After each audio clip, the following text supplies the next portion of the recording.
ayan, ito yung 1,000. So, ibibigay na natin yung 1,000 na Maricel at Romeo Andoque, no? Para sila na yung bumili nung gamot na pangangailangan talaga ni Maricel Andoque. So, yun, 1,000.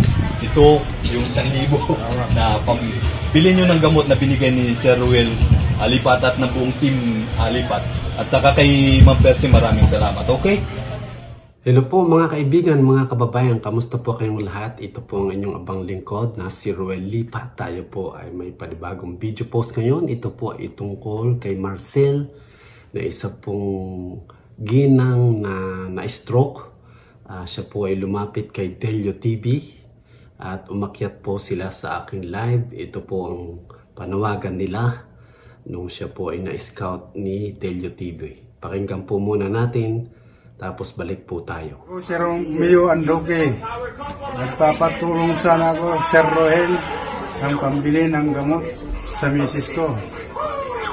Kagagaling lang sa stroke, saka diabetics. Yun lang masasabi ko lang.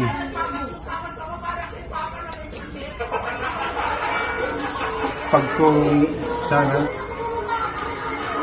sana kami. Maraming salamat sa inyo. So iyan po sila. Humingi po sila ng tulong na pambili ng gamot. Kaya kaagad-agad sa pamumuno po ni Delio TV, nagpahatid po ang aming grupo ng konting cash para po maibili ng gamot na pangangailangan ni Ate Marcel Andoque na stroke po. Kaya ito, panoorin po ang video na pinasa po sa atin, courtesy po ni Delio TV. At kahit paano po nakatulong tayo sa mag-asawa at meron po silang pagbili ng gamot. So without further ado, ito, panoorin po natin ang video. Ito po yun.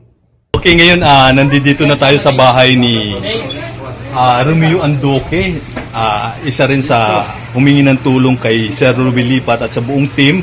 At ito yung kanyang asawa, si Maricel Andoque. Kung iniisip ko po kung ano asawa niya. No?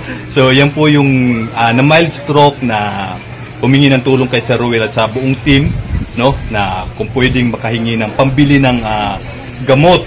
So yun, bibigyan na natin sa kanila yung pambibili ng gamot. So, bibigyan na lang namin sa inyo yung pambibili ng gamot. Bahala na kayong bumili doon. So, siyempre, bilhin nyo dapat para doon sa kung ano sa pangangailangan ni Maricel, no? Para doon sa Okay?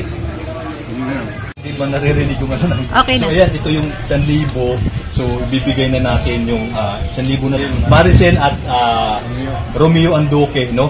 Para sila na yung bumili nung gamot na pangangailangan talaga ni Maricel Andoque. So yun, 1,000. Ito, yung 1,000 na pambili nyo ng gamot na binigay ni Sir Ruel Lipat at ng buong team Lipat. At saka kay Ma'am Percy, maraming salamat. Okay? Ano pa salita? Maraming salamat kay Sir Lipat sa buong team Sir Lipat. Bigay niyo sa pambili ng gamot para sa misis ko. Maraming salamat.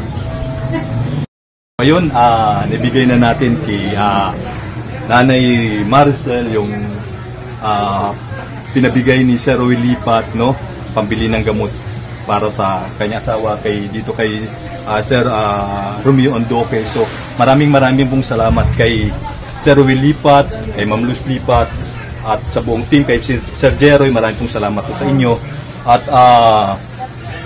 kay Ma'am Percy, maraming pong salamat po sa inyo, no? At sa buong team. So, yun, walang sawang pasasalamat. So, pasasalamat, no? Yun lang yung Maraming salamat sa buong team. Okay, so thank you. Maraming salamat sana. Thank you. Marcel, thank you din. Salamat, no? Nalilito ako. Akala ko to kay Rosemary.